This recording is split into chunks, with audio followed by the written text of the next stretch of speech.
지금 부산외대 명예교수로 계시고 실례지만 한국으로 귀화하신 지는 언제 귀화하셨죠? 2011년에 기여했습니다. 아, 예. 그렇군요. 네. 사실 인도 총선 하면 뭐 굉장한 규모다 정도 말고는 저도 자세히 아는 바는 없어서 오늘 알기 쉽게 설명해 주시기를 부탁드리겠습니다. 예. 자, 먼저 첫 번째 질문 드리겠습니다. 현지 시각 19일부터 인도 총선이 시작되는데 이 총선 선거 과정을 좀 간략하게 먼저 설명을 좀 전체적으로 부탁드리겠습니다. 예, 인도의 이 과정이 사실 44일 동안 하는 겁니다. 네. 6단계로 하는데 그 시작은 오늘부터 시작됐지만은 6월 1일까지 하고 2일 날 발표하고 또 현 정권의 그 임기가 6월 6일 날 끝나요. 아, 그래서 그 전에는 선거 결과가 나옵니다. 예. 물론 같은 날은 하기가 인도는 불가능하다. 이때까지는 그렇게 해왔는데 네. 올해는 또 며칠 더 연장, 약 4일 연장됐습니다. 아, 그 보면은 그 인력 부족, 특히 행정 쪽에서는 그게 큰 문제인데 지금 숫자로 보면은 좀 하기가 좀 어려운데 네. 다 억 단위입니다. 억 단위니까 지금 투표권자를 보면 거의 10억 정도 수준, 뭐 9억 7천만 명인데 네. 또 해외까지 포함하면은 약 10억 될 수도 있다는 얘기가 있습니다. 예. 또 이번만이 아니라 전에도 선거에 그 주회 선거하고는 분리해서 하는데 네. 이번에 그래도 4개 주에서도 선거가 있으면 주회 선거가 있고 네. 보건선거도 35곳에 있는데 17개 주에서 좀 할 예정이고 네. 인도 선거는 그 전자투표기를 사용합니다. 예. 그래서 그렇게 해도 시간이 좀 많이 걸리는 건 사실입니다. 네. 부재자 투표는 인도에서는 좀 그 지역에 있어야 가능하다는 얘기인데 그래서 외국에서 이나 뭐 밖에서 부재자 투표하려면은 좀 아직까지는 시스템이 잘 안 돼 있습니다. 아. 그러나 인도에서는 예를 들면은 점지 지원도 가능해요. 그 EVM 머신에. 또 지금 나이가 85, 85 이상이면은 집에 가서도 집에서도 투표할 수 있어요. 아, 그래요? 그러면 선거위원회 사람들이 집에까지 가서 투표를 확인합니다. 오. 그래서 전자로 하는 게 아니라 일단 손수해야 됩니다. 그리고 장애인들한테도 여러 가지 혜택이 많이 좀 있습니다. 아, 80살 이상 어르신들은 선거위원들이 여든 집으로 다섯, 찾아오는 거군요. 예, 예, 예. 찾아가는 서비스. 네. 아, 그렇군요. 근데 제가 궁금한 게 44일 동안이나 열리는 건 왜 그런 거예요? 워낙 인구가 많고 땅이 넓어서 그런 건가요? 에, 첫 번째는 인도에 아직도 시골 인구가 많아서 음. 도시면은 다 가능한데 예. 이 시골에 그 2km 내에 투표소를 마련해야 되고 예. 여러 가지 그 행정적인 문제들이 있어서 아하. 이게 7단계로 합니다. 음. 6단계, 7단계로 합니다. 예. 음. 그렇군요. 그리고 또 재밌는 사실이 이제 한국보다는 상대적으로 문맹률이 높다 보니까 인도가 예, 글을 예, 모르는 사람들도 이제 당을 구분할 수 있도록 예. 그 당 글씨뿐만 아니라 뭐 연꽃, 뭐 손바닥 이런 식으로 그림으로 당 상징을 표현하는데 예. 이거를 부여를 받는다고요? 왜 그러냐면 인도의 그 정당이 어쨌든 자기의 로고이나 이런 그림을 전에부터 가지고 있어요. 예. 또 무소속도 이런 어떤 그림을 선택해야 됩니다. 음. 그 선택은 자기가 선택하는 거이지만은 아, 그래요. 그래서 선택도 다양합니다. 어떤 때는 랜턴도 있고 음. 빗자루도 있고 그러니까 그 정당이 어떻게 이 국민을 접근하겠느냐에 따라 아. 그, 그 부패 방지하기 위해서는 빗자루까지 심벌로 나타났다는 것도 있습니다. 부패를 청소하겠다 뭐 이런 거를 내건 청소하게 내건 예, 당이면은 빗자루를 예, 로고로 만들고 예. 그럼 그런 것도 그게 투표 용지에도 인쇄가 돼 있는 거예요? 투표 용지가 아니라 네. EVM 머신으로 기계로 하니까 아, 거기 다 프린트돼 있어요. 다 아, 위에 돼 있습니다. 그러게. 피아노 그 키처럼 다 위에 음. 그 그림이 다 들어와 있어요. 아, 기표 자체가 100% 전자로 하는군요. 예. 아, 터치 스크린 멀기를 하듯이 이렇게 버튼을 누르는 걸로. 버튼 누르는 겁니다. 아, 그럼요. 그러니까 예를 들어서 뭐 A, B, C, D, E 당이면 그걸 그 글자를 모를 수 있기 때문에 예, 뭐 후보들도 뭐 빗자루를 선택해 주세요 이런 식으로 그림을 강조해서 선거 운동을 할 예, 것이고. 다르게 말하면은 예. 그 투표 용지가 굉장히 커지니까 네. 이름 이런 거 다 들어가면은 특히 키보드에다 그걸 예를 들면 키에다 피아노 키에다 그거 입력하기가 좀 어려워요. 물론 아. 문맹 인구도 있다는 건 사실이고 약 예. 15%에서 20%좀 나이 많은 분들 사이에는 그런 인구는 있습니다. 예, 그렇군요. 여러분들은 한국어를 굉장히 잘하시는 우리 한국에 귀화하신 로이알록 부산의대 명예 교수님과 계속 인터뷰 듣고 계십니다. 자, 그러면 인도에서 이제 유권자들이 국민들이 예. 가장 지금 이 시점에서 중요하게 생각하는 어떤 정책이나 공약은 뭔가요? 국민들이 제일 원하는 것은 그 사회적 어떤 정의를 원하죠. 정의. 사회 경제적 원의. 물론 그 정의. 물론 인도 경제 규모가 많이 커졌다는 건 사실이고 예. 지금 세계 세 번째 경제 규모를 곧 가질 거라고 지금 모디 정권에서 주장하고 있는데 네.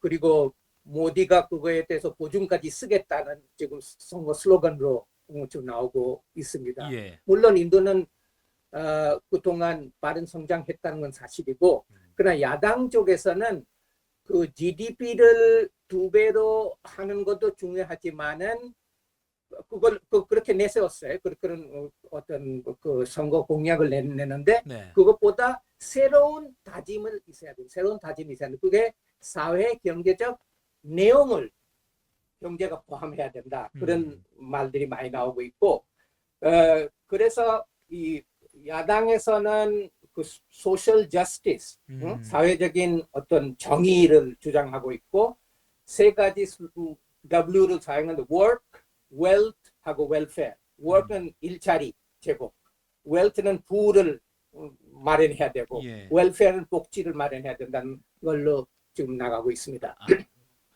그렇군요. 3W work, 네. well, welfare 이게 야당에서 예. 그리고 소셜 저스티스 사회적 정의. 예. 우리랑 좀 비슷하네요. 어디든 이제 정의를 요구하는 국민들의 마음은 비슷한 것 예. 같습니다.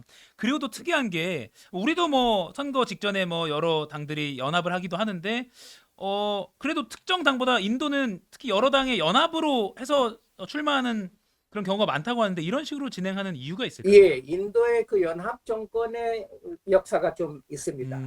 그 성공 사례를 만드는 것도 있습니다. 예를 들어서 인디라 간디가 75년에 비상사태 선포하고 나서는 야당들이 다 모여가지고 결국 인디라 간디는 패배를 당했어요. 예.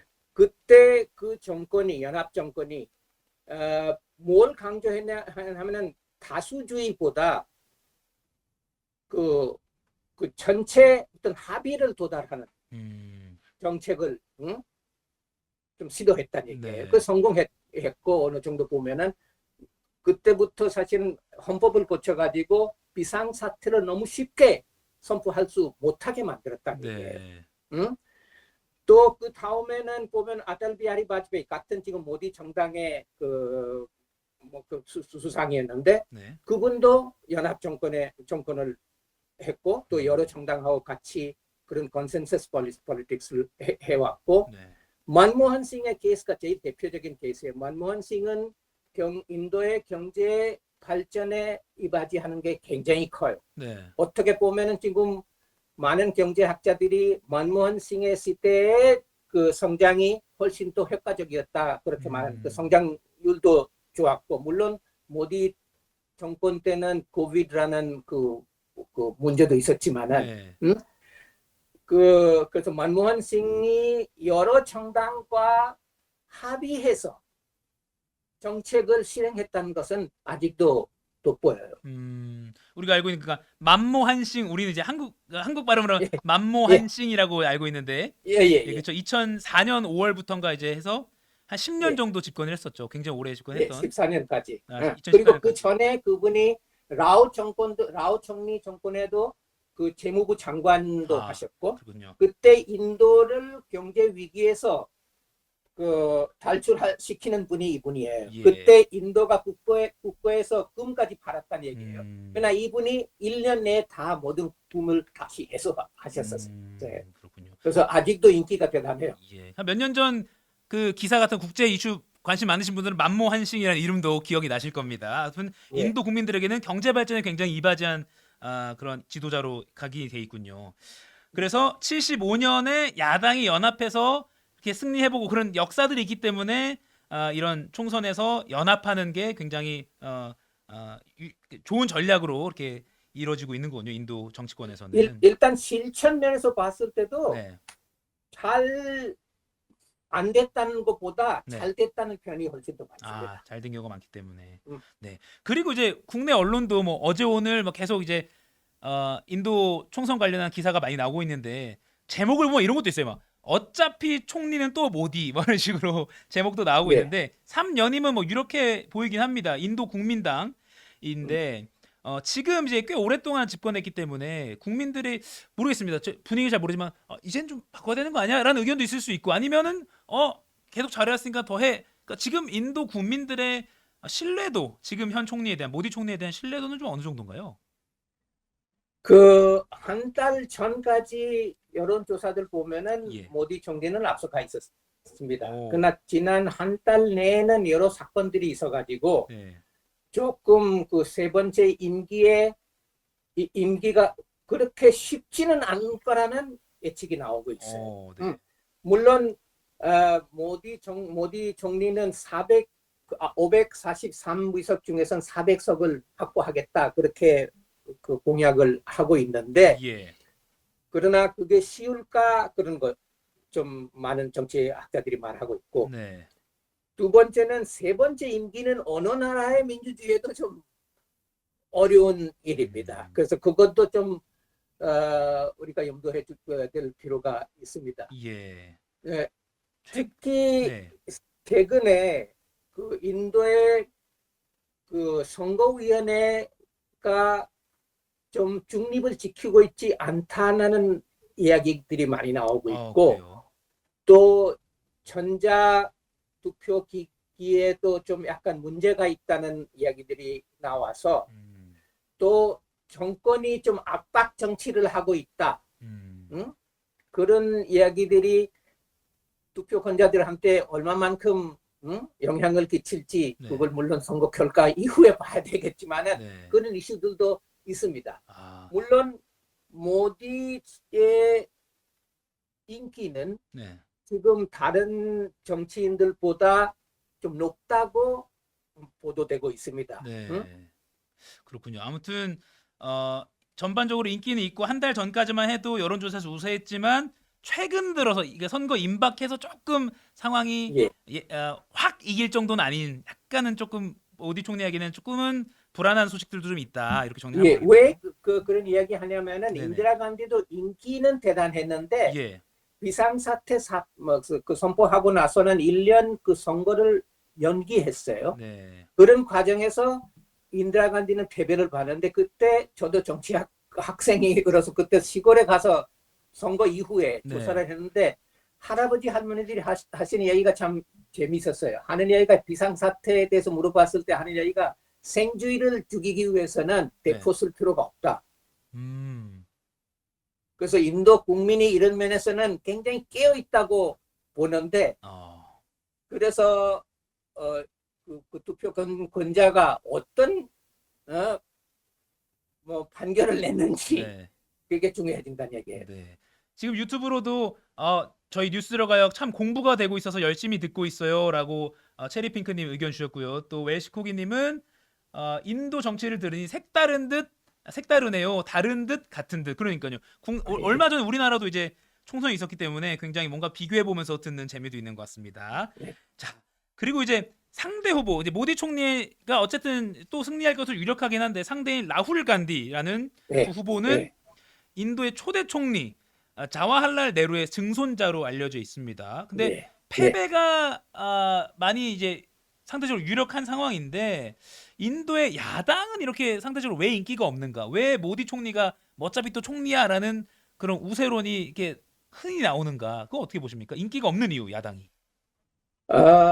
여러 가지 이유가 있는데 네. 첫 번째는 네루 수상의 전통이 오래 있기에 음. 반대도 그만큼 있었다는 거고, 네. 어, 그러나 이 라훌 간디는 지난 10년 동안 정권 밖에서 시민들과의 접촉과 대화의 장을 아주 크게 만들어가고 있습니다. 예. 그 전 인도를 걸어서 다녔고 와, 그 넓은 땅을. 또 전 인도를 거의 전 인도를 다녔고 물론 그 약간 미디어 쪽에는 그 뭐랄까 약간 그 혜택을 받지 못했다는 건 사실이에요.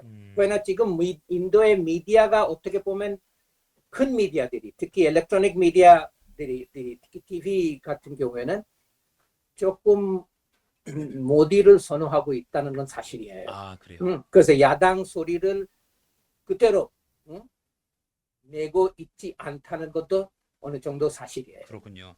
라훌 간디, 그러니까 야당 지금 지도자의 입장에서는 아, 인도 미디어가 너무 지금 여당 쪽으로 쏠려 있어라고 좀 불만을 갖고 있을 수는 있겠네요. 그런 것도 재밌는 예, 상황인 그래서 것 지금 같습니다. 인도에서 그런 말이 지금 나와요. 모디 미디어라고 하는데 네. 모디의 품에 있는 미디어 음, 그런 말도 나오고 있습니다. 그렇군요. 우리 안철수 우리 국내 정치인 안철수 현 이제 뭐 당선인도 예전에 예, 막 국토를 마라톤하고 했던 게 있었는데 그런 것도 약간 라울 간디도 전 국토를 이렇게 다 발로 뛰어다녔다라는 것도 확실히 비슷한 것 같습니다. 예, 네. 마하트마 간디도 사실 독립운동 때 네. 그걸 많이 했거든요. 아, 그렇군요. 간디는 인도를 알자라는 주제로 해가지고 왜 간디도 남아공에서 와가지고 영국에서 공부하고는 남아공에 갔다가 인도에 오고 나서는 난 인도를 잘 모른다. 인도를 알아야 된다. 네. 인도의 민심을 알아야 된다. 예. 그래서 그런 아마 주제로 라훌 간디도 열심히 했다는 건 내가 역시 보도상 봤습니다. 역시 국토 대장정은 정치인들에게 어떤 좋은 운동수단일 수 있겠네요. 예, 마지막으로 하나 여쭙겠습니다. 이제 정리하는 예, 차원에서 모디 음. 총리의 세 번째 임기가 시작될 것으로 많이 이제 언론들 점치고 있는데 시작된다면 어떤 부분에 가장 신경을 쓸지도 궁금하고요. 또 한국과의 관계에서는 어떻게 좀 작용할지도 좀 마지막 정리를 좀 해주시죠. 예. 첫 번째는 인도의 그 글로벌 이미지는 향상될 거라는 건 확실히 될 겁니다. 네. 그거는. 또 지금 한국과의 경제 관계가 굉장히 좋아요. 솔직히 말하면 한국의 기업들이 인도에 가서 벌어낸 그 금액, 그 돈을 본다면은 네. 전 세계에 벌어낸 돈하고 비교할 정도입니다. 현대 자동차이든 삼성전자이든 LG 뭐 아주 장사를 잘하고 있다는 것이고 또 확장하는 모습도 다른 투자자들보다 훨씬 더 눈에 띕니다. 네. 그런 면이 있다면은 하나는 만약에 모디 총리의 정당이 정권을 잡으면은 다수주의 정치를 하게 된다. 그러면 어떻게 보면 민주주의에 수혜받는 사람도 많이 생긴다는 그 위기가 좀 있어요. 또 예. 모디 총리는 직접 그런 이야기는 안 했지만 그 정당에서는 헌법을 개헌하겠다. 그래서 그런 이야기들이 있어서 앞으로 우리가 지켜야 볼 일들이 좀 많이 남습니다. 네. 헌법 개헌까지도 그러니까 3년이면 하게 되면 그런 얘기도 예, 하고 그리고 한국과의 관계는 경제적으로 워낙 교류가 활발하고 관계가 좋기 예, 때문에 더 가속화될 예, 수도 있겠네요. 저도 이제 오늘 우리 교수님께 직접 인도 총선 이야기를 듣고자 했던 이유도 어떻게 보면 인도 총선 뭐 모르고 살아도 한국에서 살기 뭐 문제 없을 수 있는데 이제 한국과 인도가 또 교류 또 경제적인 측면에 특히나 뗄래야 뗄 수 없는 관계이기 때문에 인도 정치 상황을 좀 알면 또 그런 양국의 어떤 관계나 또 우호 상황이나 이런 걸 아는 데도 도움이 될 것 같아서 이렇게 직접 가장 잘 말씀해 주실 만한 우리 로이 알로 쿠마르 부산의대 명예 교수님과 함께 인도 총선 맞이해서 한번 자세히 알아봤습니다. 알기 쉽게 잘 설명해 주셔서 감사합니다. 혹시 또 다음에 결과가 나오고 하면 저희가 한번 다시 한번 예. 요청드리면 연결 한번 부탁드리겠습니다. 예. 지금까지 로이 알로 쿠마르 부산의대 명예 교수님과 함께했습니다. 고맙습니다. 감사합니다. 네. 예.